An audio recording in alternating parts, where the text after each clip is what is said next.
Қазақтар неге черножопый? Черножопый деген сөздің аудармасы қара жұмсақ жер. Енді бұны не үшін қазақтарға айтады? Не үшін бұл сөздің астарында қандай мағына бар деген сияқты нәрсе бар. Бұл кемсіту ма жоқ, әлде бұл жақсы бір мағынада айтылған сөз бе? Бұны бүгінгі видеода анықтайтын боламыз. Бастамас бұрын міндетті түрде арнаға тіркеліп кетіңіздер. Бұл қазақ профессорының арнасы. Бастайық. Сонымен орыс халықтарында, яғни орыс тілінде бұны Кавказ бен Азия халықтарын кемсіту мақсатында айтылады. Черножопый деген сияқты. Ал кейбір қазақтар, енді былай салыстырған кезде, логикаға салған кезде кейбір қазақтар бар, орыстардан да ағырақ. Мысалы мен кейбір орыстармен салыстырған кезде ақпын.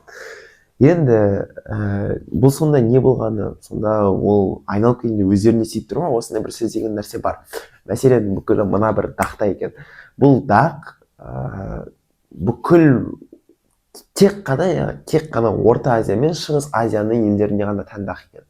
Бұл бала дүниеге келгеннен кейін 2-3 күннен кейін пайда болып 12 мен 24 айында жойылып кететін бір дақ. Бұл ешқандай дертке жатпайды. Бұдан ешқандай қорықпаңыздар, егер ата-ана бір қандайдан бір қарап жатса. Сонымен тіпті бұны Шыңғыс ханның ізі деп те атайды. Шынымен де егер де былай қарасақ, Жапония мен Оңтүстік Кореяны алмаған кезде бұны бүкіл жаңағы Шыңғыс хан баба ретінде санаған, осындай бүкіл қазақ болсын, басқа бір халықтар болсын, бүкілінде осындай, енді басым көбісінде осындай бір дақтар пайда болады екен. Осындай бір қызық ақпарат, достар.